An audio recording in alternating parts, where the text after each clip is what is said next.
up here on the chart, you could see why on earth would NYSERDA in New York be interested in continuing to invest in the solar industry if after a decade it had only produced 61 jobs, because that's what the BLS data would tell you.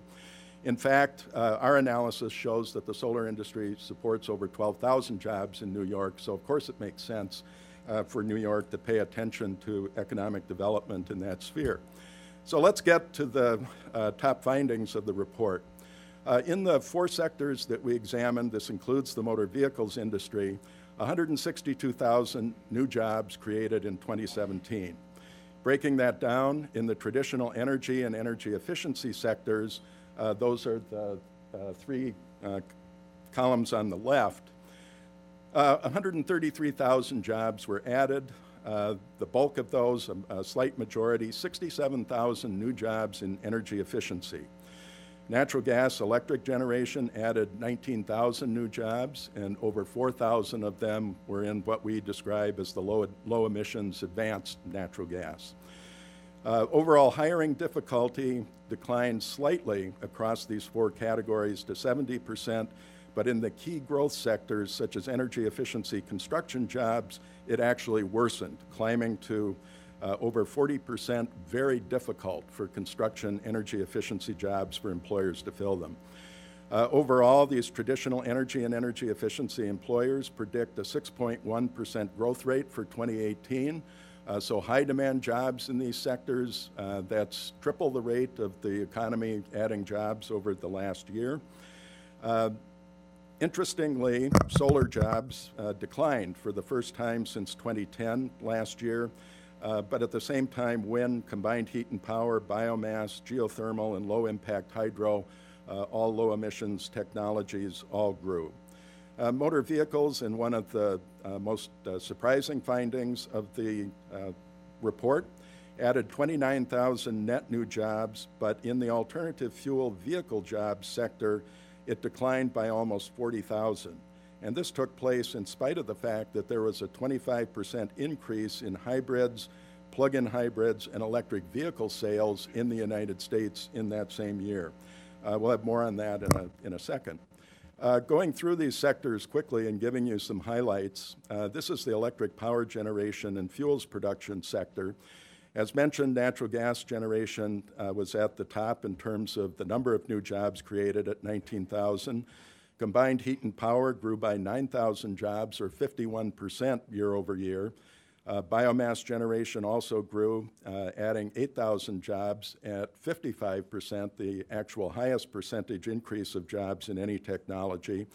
Wind continued its steady growth, gaining over 5,000 jobs, a 6% increase year over year. Hydro added 2%.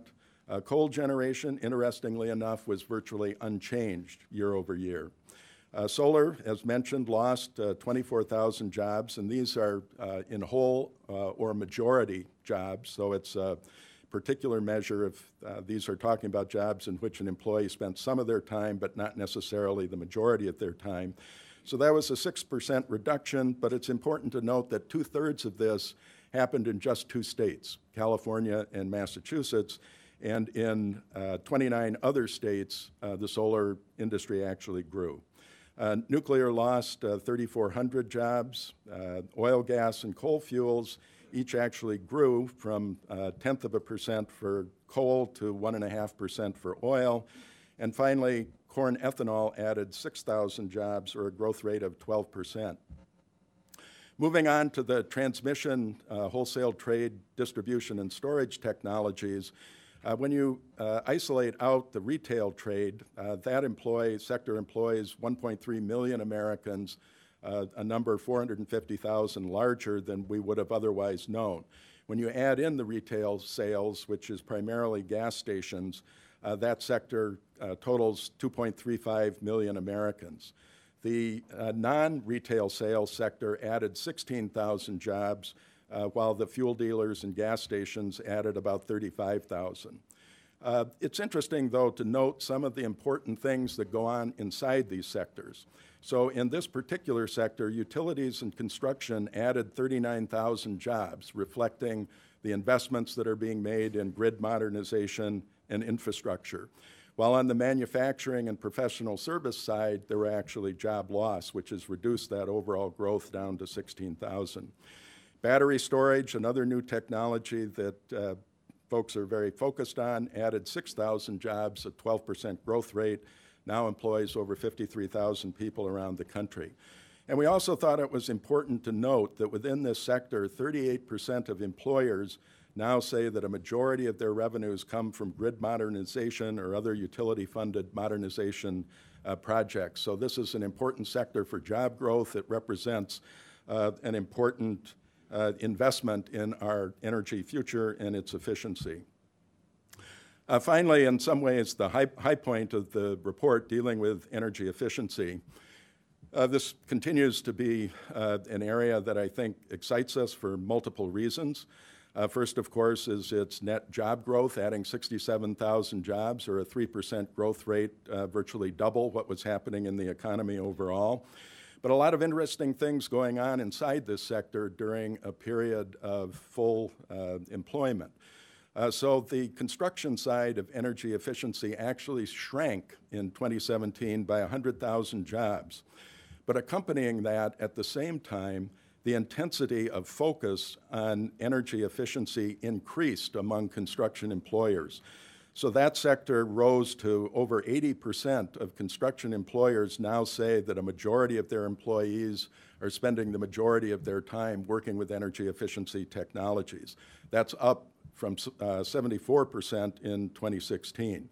The net result of that is that the actual number of construction employees who are spending a majority of their time actually rose in 2017 by over 6,000 to well over 1 million. So it shows you that in spite of the shortages of construction workers, the difficulty in hiring, that the intensity of the utilization of these technologies continues to grow very rapidly.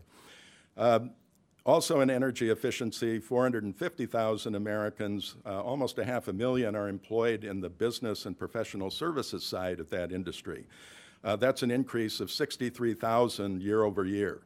So don't think of energy efficiency simply as people working on construction sites. There's an awful lot of white-collar work that goes into this area, and it's been an area of very rapid growth. And finally, to fully appreciate it, 315,000 Americans work in manufacturing Energy Star products, which increased by 26,000 year over year. So it's one of the truly unsung and untold stories about energy efficiency. It's driving some of the most effective manufacturing utilization and capacity in the country. Energy Star is a great marketing label and something that's respected all over the world, and you can see how it's actually producing jobs in the heartland of America. Finally, on motor vehicles, and just a reminder, we talk about motor vehicles because they're such an important end user of energy in our economy. 28% of all domestic energy is used for transportation.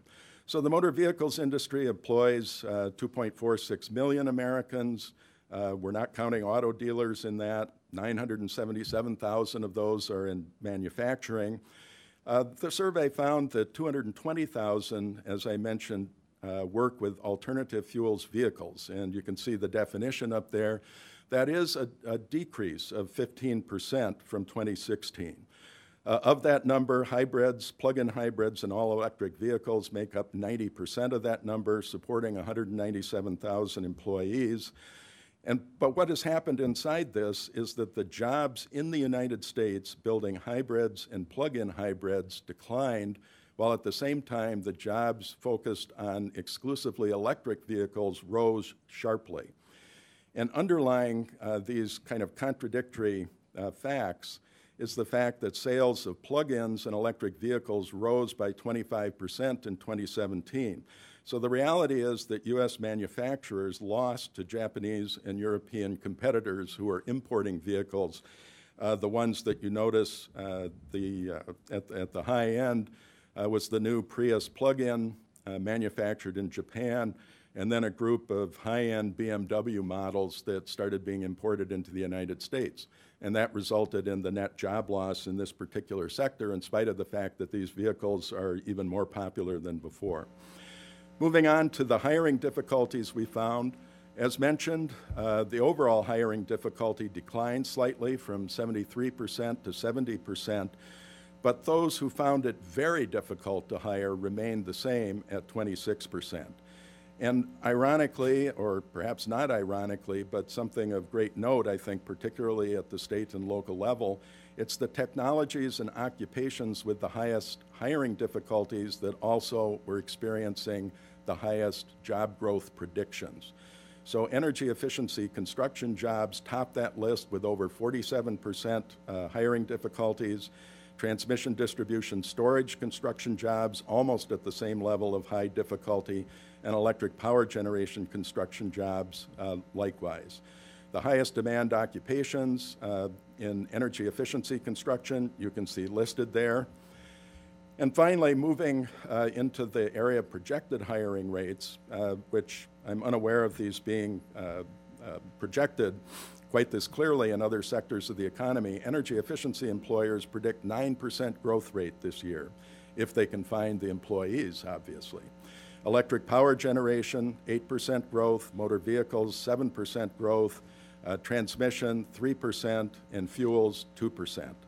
If you look at overall hiring difficulty, it's interesting to note that motor vehicles manufacturing and overall hiring difficulty is employers who have a very difficult time or a somewhat difficult time.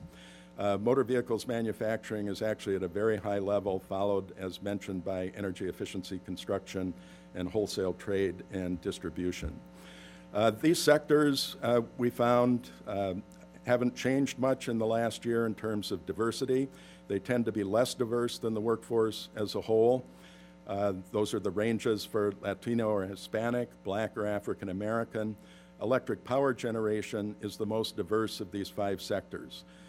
Women ranged from 23 to 32% of these 5 sectors, compared to 47% of the overall workforce, and again, electric power generation is doing the best job. Veterans comprise between 9 and 11%, so these sectors do hire more veterans than other sectors of the economy, but in other areas they have work to do. So in conclusion, these sectors of our economy, the energy sectors and motor vehicles, are growing faster than the economy as a whole, adding more than 2% new jobs in the last year during an era of high employment, but better than the national average. And they produce 7% of all the new jobs in the country. So an imbalance of what we're able to contribute to the economy as a whole. The job growth, as noted, is uneven across a wide range of technologies. Some lost jobs, such as solar, pumped hydro, advanced building materials, but an awful lot of other sectors gathered. Coal, oil, and natural gas fuel production each rose slightly. In energy efficiency, the growth rate did slow, but I think you have to match that with the intensity increases to really understand what's going on. The employer hiring difficulty is now up over 80% for 3/4 of firms. That was an increase in the very difficult area of 4% in 1 year.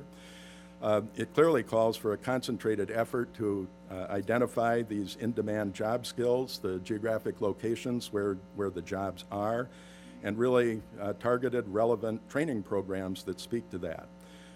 Energy infrastructure, I think, is again an important job producer, particularly in those utility and construction sectors.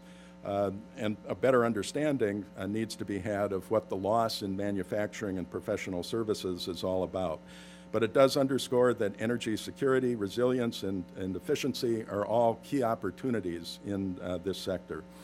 And finally, in motor vehicles, at a time when we are experiencing record high vehicle sales and production in the United States, the role of alternative fuel vehicles is underscoring for us the importance of grasping the relationship between new technology and customer demand.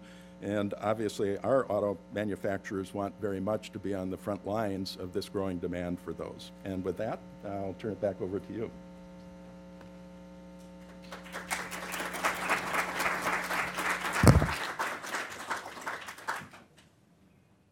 Great. Well, thanks to both Davids, but particularly right now, David Foster, for for that tour through the what is a pretty detailed and extensive report.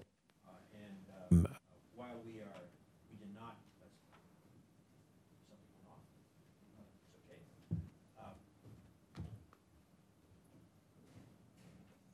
Okay, back on. While we did not sacrifice many forests, but you have links to these reports, and including a very substantial state-by-state report that breaks all this down again by states. Because as was emphasized, this report, as its predecessors were, is really kind of a foundation, a starting point, then for doing all kinds of cross-cuts and analyses that different businesses, states, and others will use going forward.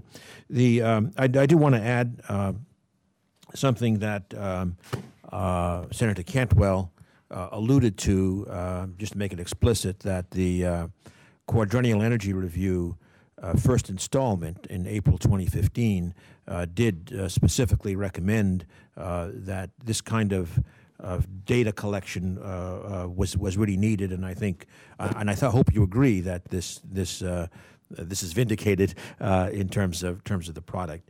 Finally, since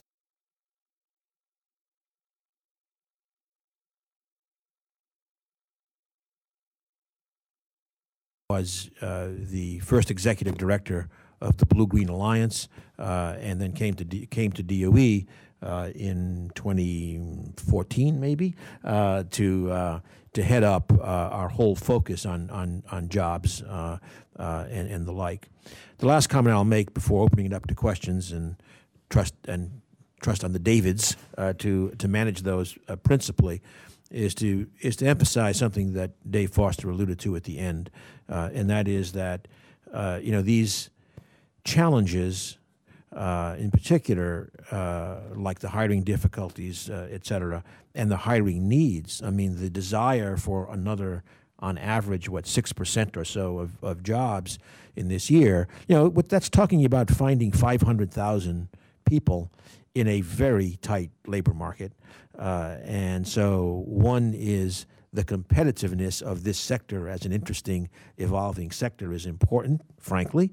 But also very important is that we know that the definition of full employment does not mean that there aren't people who are available, especially with appropriate training, to come into these jobs. And that's where Senator Cantwell mentioned also the apprentice programs, which really profit when they are partnerships between, let's say, states and labor unions, for example, and the pre-apprenticeship programs that really can be important for,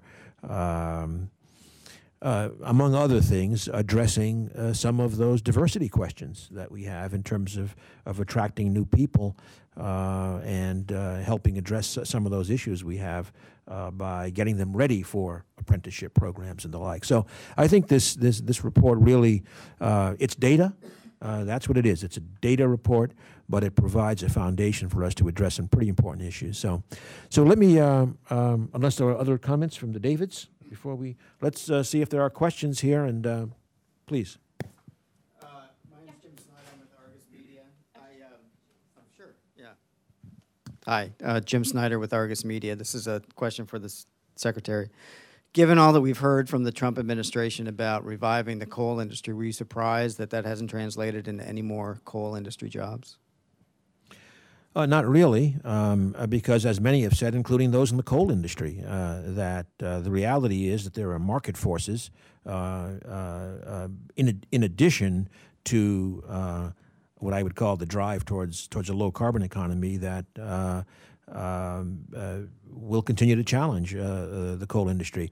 I might note that we all know that the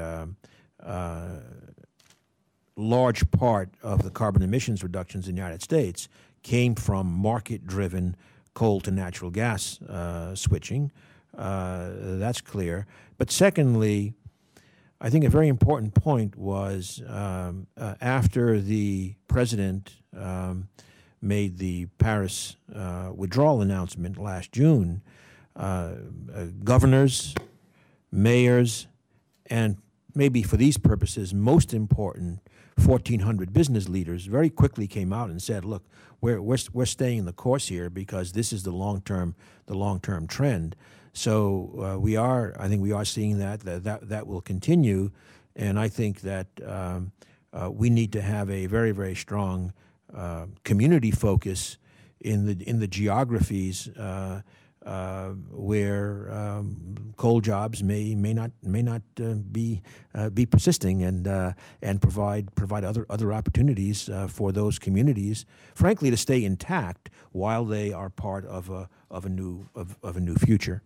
Either of you want to add to that? If I could just add one comment, I think I certainly echo what Secretary Muniz said, but I also think that the jobs data we see here are exactly the kind of data that states and companies need to support retraining. I mean, that's the place where we can all do more. I think most states would agree with that. And so in these sectors, wherever there's a transition, whether it's a transition from gas to coal or whatever the industry is, the retraining efforts to make sure that fewer people are left behind, that they're supported in some way. And this is the way you get there, in part, by getting jobs data with this kind of detail that EFI and our research partner, BW Research, who I neglected to mention, produce, so that states can help address this in partnership with the federal government. And I think that's the real answer here for me. Actually, let me just add, since you stimulated one more comment, and that is that again, the report I think is very important in its geographical disaggregation for the very reason that David just said. So you will not see us, or I'll speak for myself, will not see me saying, "Wow, we've got 350,000 jobs in solar, and we lost 40 or 50,000 jobs in coal." I would say, great, we added 350,000 jobs in solar, but not in the geographies where the coal jobs were lost, which is why we need that retraining, new opportunity focus, because we got to help all parts of the country moving forward. And I would note, as one example, within the energy sector, let's say, so in West Virginia, there's clearly been over the last decade decrease in coal mining jobs. I do also note, however, in West Virginia over that same time, they've gone to something like 1 trillion cubic feet of natural gas production in the same state. So that we have to look at how this all fits together, but make sure we have a focus on workers and communities, not just the kind of the big energy picture.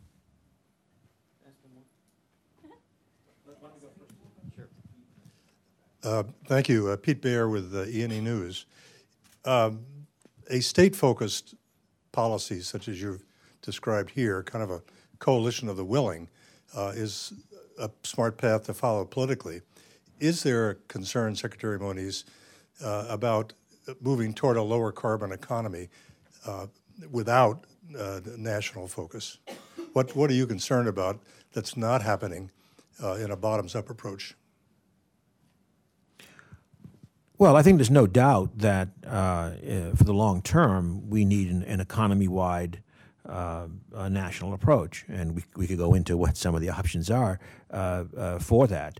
But I think it's very important that we maintain the momentum towards this long-term, very low-carbon economy, and at the same time, in doing so, quite naturally,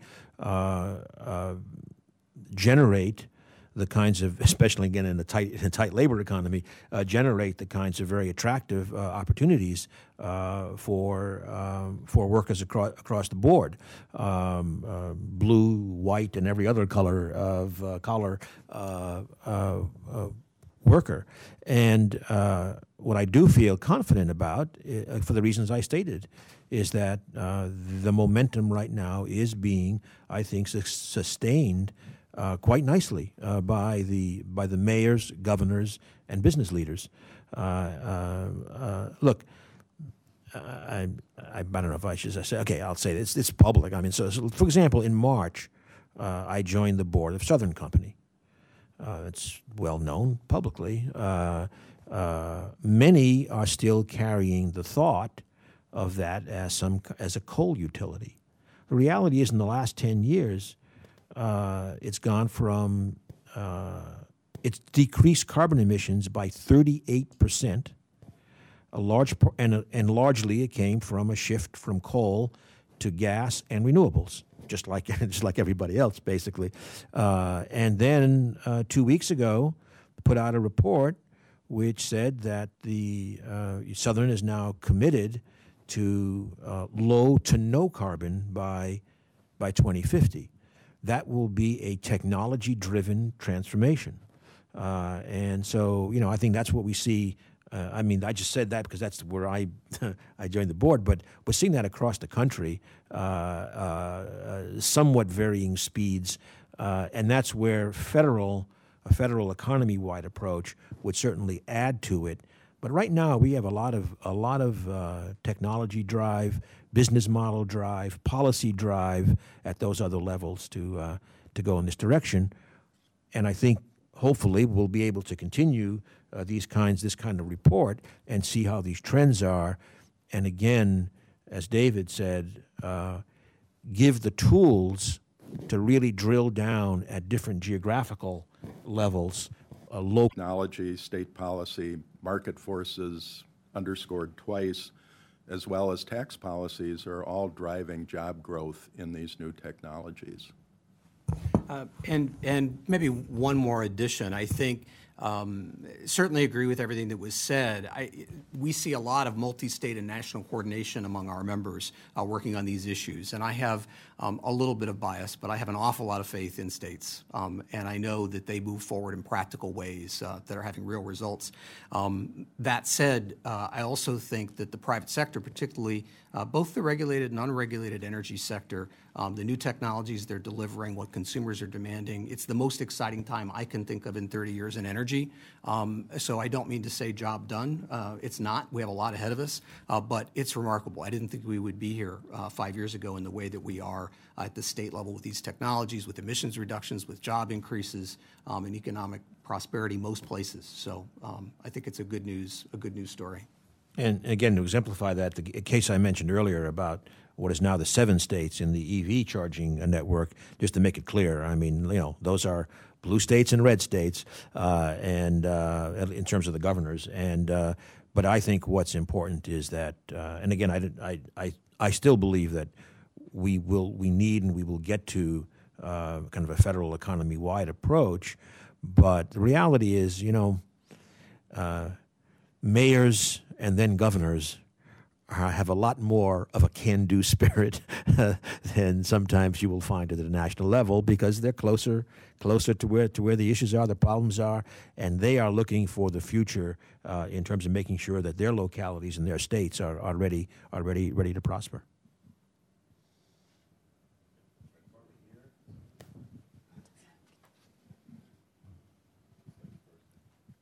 Thank you. I'm Barbara Tyron with the Electric Power Research Institute, known as EPRI, and I want to commend all of you on the release of this very interesting and helpful report.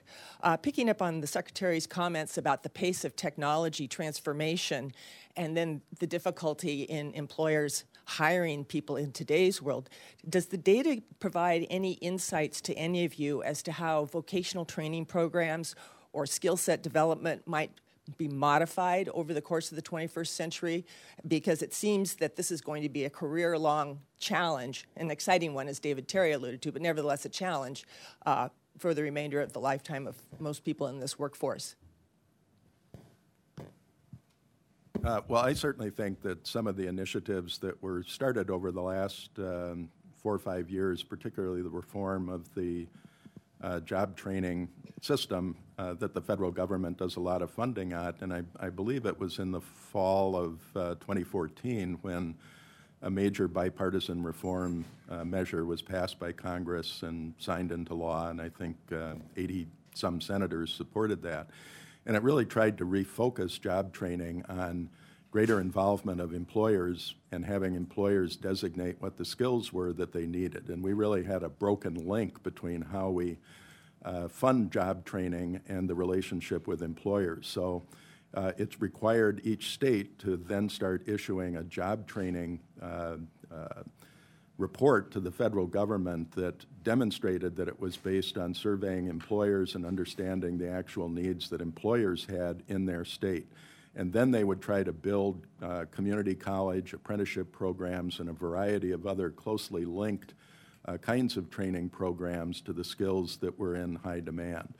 I think there's an awful lot of more work that needs to be done on that, and it's the sort of work that needs to be carefully coordinated at both the federal and state level and bring in some of the other federal agencies and state agencies that have equities in that from both a technological point of view as well as kind of a workforce development and an piece suggesting that maybe calculus was only useful to physicists, which I find excellent, and I think the Physicists Guild should be particularly protected. But what it pointed out was that it was really a challenge in terms of rethinking some of the high school education, pointing out that in much of today's world, it's things like statistics and probability are very, very applicable in this digital age in a certain sense. And so, again, I certainly treasure calculus. I want to keep with it, but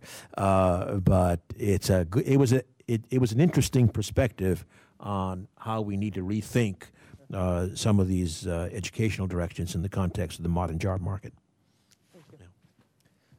Hi, my name is Claire from Senator Markey's office. What was the main cause for the dip in solar jobs in Massachusetts and California, and how can we help reverse those trends and make sure they don't spread to other states? Thank you. I think our survey, of course, didn't ask employers why they didn't hire or why employees were laid off. I think there's some sort of simple reasons why the jobs declined in solar, the number one being that there was actually a drop of about 20% in installed solar capacity in 2017 from 2016. So while there was still a lot of solar capacity installed, it was smaller than it had been in previous years. But if you want to sort of understand why the capacity dropped, I think there are probably a lot of factors that we don't know yet, but those could include everything from good ones like labor productivity increased. This is a young industry. People learn how to do more installations with less time, fewer people. Nothing inherently wrong with increases in labor productivity. There could have been responses to the concerns about possible tariffs. There could have been declines as a result of the uncertainty around the future of the solar tax while the tax bill was being debated.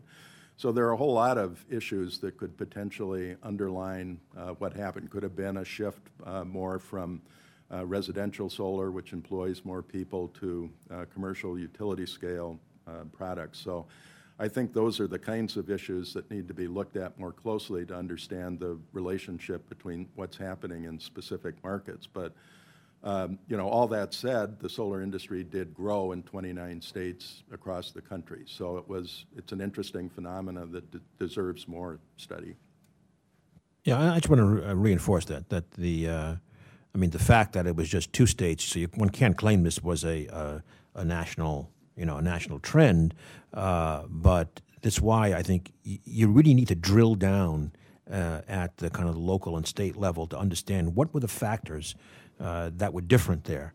And that's something that we love to do. I'm happy to follow up with our member of Massachusetts and get back to you as well. I'm sure they have a good handle on it. I do think it's interesting, though, as Dave mentioned, the growth in other states. We see in literally every part of the country, vast majority of the states, solar growth, solar interest being applied in different ways, everything from utility scale, community scale, low income, et cetera. So it's a burgeoning area and has a lot of value, I think. Okay, I just want to remind everybody that our site is usenergyjobs.org. It's up live. Lots of material there that you can review the live stream as well. So from the 3 Davids and the 1 secretary, we thank you for coming.